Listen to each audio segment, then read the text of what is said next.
The year is 1969 and David is sitting with his children to draw their portraits. They're suddenly interrupted by his wife Jessica, who reminds them it's time to go. The family has a wonderful time in the theater, but on their way out, a couple stops them because they know David from the news. They are shocked at how real he looks and even touch his hand, commenting on the fact he is asleep up there right now. David wants to tell them how the process works, but Jessica cuts them short and the family goes home. Outside the house, Jessica notices a strange van parked nearby but decides to ignore it for now. Afterward, the couple puts the kids to bed, then they enjoy some time dancing together. David's hands get naughty and get Jessica all hot and heavy, helping her reach her little death. At that moment, David's wristwatch begins beeping and he announces he must leave. Meanwhile, Cliff lives a more quiet life with his wife Lana and their son Henry. They have recently moved out into the countryside to be away from crowds, but Henry is cold and rather frosty toward Cliff. They live a pretty boring life, and Cliff spends his day doing chores and only talking to Lana for little things like asking her for dinner. Lana obviously looks bored and perhaps even depressed. While they dealing with the dirty dishes, Cliff's wristwatch also beeps and he has to make his way back to work too.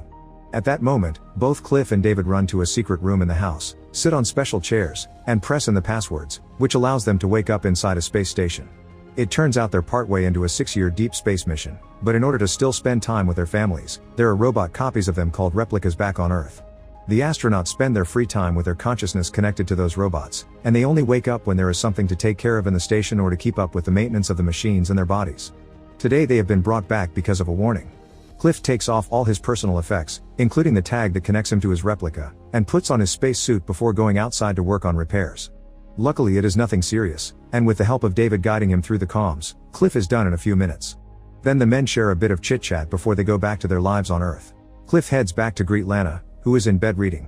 She wants to throw a party for the locals and get to know their new neighbors better, but Cliff is hesitant and promises to think about it. However, Lana can already tell he will say no. Meanwhile, David is suddenly woken up by some noises coming from downstairs. He grabs a bat and very slowly makes his way to the living room, where he is shocked to find a group of extremist activists similar to Charlie Manson's cult. The leader Kappa says David is an abomination and that his group is on a mission to do God's work. Apparently they want to see the machine and ignore David's request for them to leave. David tries to defend himself to no avail, and they aggressively surround him to push him down against the counter, where Kappa grabs a knife and cuts off his arm. Obviously David doesn't bleed, and Kappa stares at how freaky this is, telling David that he isn't natural. Next, Kappa grabs a hammer to hit him on the head, and David suddenly wakes up in the space station again. Panicking, David immediately resets the machine and connects to the robot again, only to find himself tied up on a couch. The gang has captured his family, and Jessica shows them blood on her hand to prove they are real, but Kappa does not need that proof. He knows the wife and kids are real people, but he still thinks they're sinners for making a family with an abomination. Now David has to watch how these crazy people proceed to murder his family, spread their blood all over the walls, and then start a fire to burn the bodies and the replica itself. Over at Cliff's house, he receives a call in the middle of the night about David's fate. He heads back up to the spaceship, where he finds his friend devastated with grief. David doesn't want to talk to Cliff and yells at him to leave him alone. Cliff connects back to Earth and tells Lana what happened, but she's already seeing the news in the morning paper. He called ground control and he was told to let David be. He has also learned that the criminals gave themselves up to the police. Cliff was offered guards for the house, but he turned them down because they won't be found here. He worries about the fact David will be alone and bored in the station, and Lana wonders why they cannot make a new replica. Apparently it's impossible without having the real body to copy. But even if they could, David has nothing to come back to. When Cliff goes back to the station, he's really worried, but while David is talking less, he doesn't show any other weird signs. One morning, Cliff reads in the newspaper that David's family will have a televised funeral, and realizes David will have access to it. In the station, David watches the funeral alone, which makes his depression worse. Days pass and the isolation plus the lack of anything to do starts to take its toll on David, who is slowly losing his mind. One afternoon while fishing with his son, Cliff receives an emergency report about an airlock issue. When he gets to the station, he finds David locked up in a room in an entranced state, almost as if he is trying to jeopardize the mission or end things for himself. Cliff forces the door open and immediately checks on his friend, but David says he's okay. When he returns to Earth, Cliff shares his worries with Lana. If David does something to ruin the mission, Cliff will suffer the consequences too and maybe even die. Lana suggests that he should let David use Cliff's link for just an hour so he could catch a break from the isolation and breathe some fresh air, but to keep all of this from Henry. Later, Cliff returns to the station and while they go over the routine checks, Cliff offers David to use his link. David immediately accepts, but Cliff first goes back to tell Lana that David is coming, so she should be kind to him. Afterward, Cliff uses his tag and sends David to his replica. Once on Earth, David has to take a moment to get used to this new body. Lane gives him a warm welcome and takes him for a walk through the forest, showing him her favorite spot next to a huge tree. David takes in the sights and sounds, marveling at various insects, the air, and even the touch of leaves. It's all too much and he ends up crying, so Lana hugs him to comfort him. After they come back, David takes an extra look at the house while Henry watches from inside. When David returns to the ship, he thanks Cliff for the experience. While Cliff goes home, David is already feeling a bit better and his old inspiration comes back for him to start sketching again.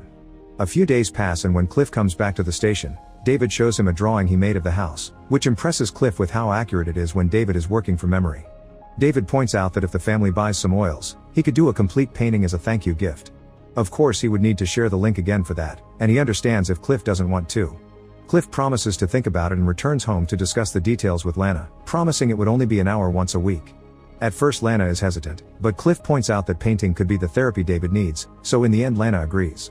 The next time David wakes up on Earth, Lana has prepared a whole art setup plus a record player in the barn. David notices she has a sci-fi book and they chat about the genre for a bit before she leaves him to work alone. For the first time in a while, Lana feels like she has had a real conversation. Days pass with the two astronauts sharing the link as they agreed, and painting again is clearly having a good effect on David. At first Lana leaves David alone, but eventually they get to talk more and grow closer, so she spends time in the barn while he paints. One day, David brings Lana closer to teach her how to make a stroke on the painting, and Lana feels warm by the fact her husband's body is being touchy with her again. When David is alone in the station, he starts spending his time drawing portraits of Lana. Sometime later, David convinces Lana to drive out to the hardware store to pick up oil for the paintings. While Lana buys the oil, David leaves the car and admires what it's like to be in a town again. Once Lana is back, he drags her to the bookstore and buys his favorite sci-fi book for her. The cashier recognizes him, so he pretends to be Cliff, but things get awkward when she mentions David's tragedy and Lana has to cut the conversation short. They go back to the car and Lana puts her hand on his shoulder to comfort him, not pulling away when he covers it with his own. Later in the evening, David returns to the station with more inspiration than ever, and Lana can't stop thinking about the warm touch of his hand. The next time he comes over, David finally finishes the painting by drawing Lana on the pad, which Lana finds flattering. Then David asks Lana to dance with him to celebrate, but in the middle of it, his hands start getting frisky. Lana pushes him away and she runs into the house, unaware that Henry is outside watching. David follows Lana and says he can tell she wants him by the way she looks at him, but Lana puts him in his place, pointing out she sees her husband and not the visitor inside. Heartbroken, David returns to the barn and is shocked to discover the painting has been ruined. Henry is there with paint on his hand, so David hits him for it. The boy runs into the house and when Lana hears what happened, she tells David he needs to leave. When David wakes up at the station, he doesn't tell Cliff what happened. Cliff returns to Earth and has an argument with Lana, who is upset because a stranger hit Henry, but Cliff doesn't see the problem because he's done it too. He wants David to have closure, so he convinces Lana to let him come one last time to finish the painting. The next time David comes to Earth, Lana leaves with Henry, so David works alone. In the station, Cliff discovers the treadmill is not working, so he has to find something else to do. He enters David's room to look at his drawings, and among the normal ones, he finds drawings of Lana without clothes. David suddenly sees an alert on his watch and returns to the station, but it's just Cliff, who demands an explanation for the drawings. David tries to explain it's just a fantasy, and when Cliff hits him anyway, David tells him that he is everything but he doesn't care, which leaves Cliff thinking. Back on Earth, Lana is waiting with Henry in the car until she knows Cliff will be back. Cliff connects to his replica and immediately destroys the painting in the barn before starting an argument with his wife. Lana swears she didn't do anything with David but also admits she had some warm reactions, but that is because she is bored and lonely. Realizing he hasn't been taking good care of his wife, Cliff hugs her and apologizes. The next time Cliff returns to the station, David apologizes too and asks for one last visit to Earth so he can apologize to Lana as well. Furious, Cliff turns him down and makes up some lies about Lana saying David is disgusting and a snake. Sometime later, Cliff is on Earth trying to be a better husband and father. He suddenly gets an alert on his watch and rushes back to the station, where David informs him something broke outside. Once again, Cliff leaves his personal effects behind, puts on his suit, and goes to check the station panels. However, he finds nothing broken there, and David won't answer him through the comms. Worried, Cliff tries to come back and is shocked to find the door locked. Cliff begins yelling and for several minutes nothing happens. Once he is finally allowed back inside, David says he was in the bathroom and that the computer sent a false report. Cliff finds this suspicious, and when he reaches for his things, he notices his tag is not there. Suddenly David takes the tag out of his pocket, and Cliff panics. He grabs the tag and rushes back to Earth, where he wakes up to discover his replica covered in blood. Terrified, he goes to investigate, following a trail of bloodstains until he finds the bodies of his family, which makes him have a complete breakdown. Moments later, a distraught Cliff returns to the spaceship, where a chilling David offers him a seat. Make sure to subscribe and turn on notifications so you can watch more videos like this. Thanks for watching.